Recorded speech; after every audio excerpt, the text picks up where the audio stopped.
You've been in Rochdale, haven't you? Why were you there this week, and what did you learn about the people there? Well, but we've been in all of the by-elections recently. So we were in Wellingborough and Kingswood, and we're going up and down the country, encouraging all of the constituents and citizens to be engaged, to ask questions, to put all of the candidates under pressure around key issues, around net zero and the impacts, the costs and benefits, around, and if they'll sign the Together pledge, on transparency, on free speech and censorship, and on the cost of lockdowns, cost of living, which in a place like Rochdale, where you can see the impact on things economically, has been so damaging over the last couple of decades, and our former industrial towns around Greater Manchester are of paramount concern.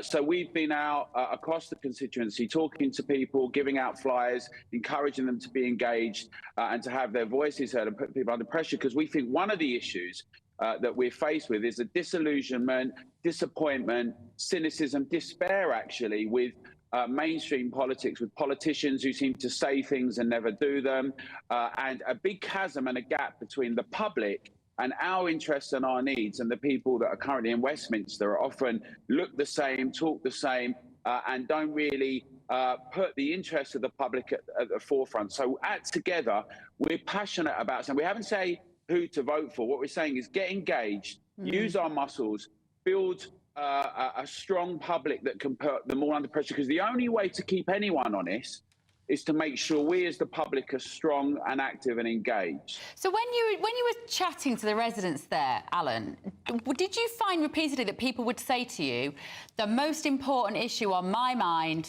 is Gaza? The most important issue to me, I'm going to vote for an MP who is going to make noise in the House about advocating for a ceasefire. Because if not, how has this happened? Yeah, well, the answer is no, but, Bev, because it depends where you are.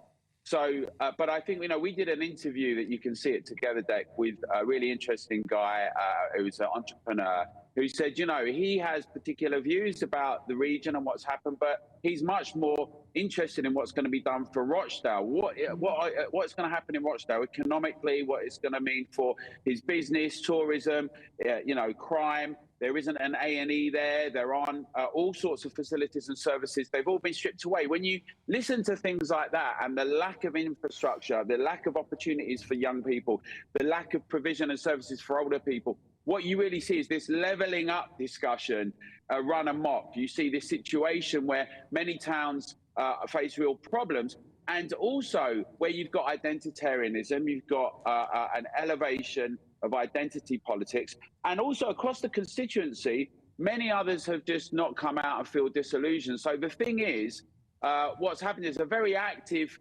campaign amongst a certain demographic has pushed something, and it's been very successful.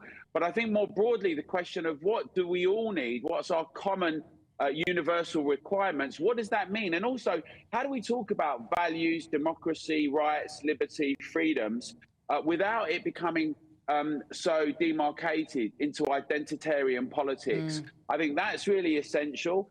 People will have strong views about international things, but really you can see in Rochdale, the major issues they're facing, as well as some of the things that have happened around the grooming gangs, is around education, housing, health, the economy. How do you create wealth creation for everyone, a dynamic society? None of those things are really being addressed. And in some ways, this seems to have been hijacked by one particular thing that's very important for some.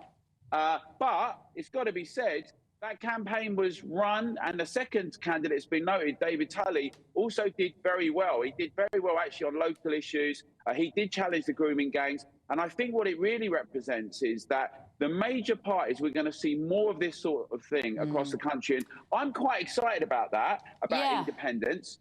But it also means if you really want to see something change, you can't just sit back and complain. It's up to everyone. It's up to all your viewers. That is it's up to everyone to get involved and have their voices heard. You're so right, Alan Miller. Thank you so much. Thanks for what you do as well. Those issues are so important. Like you say, if you don't like it, get out and stand in the next election. More power to you, Alan.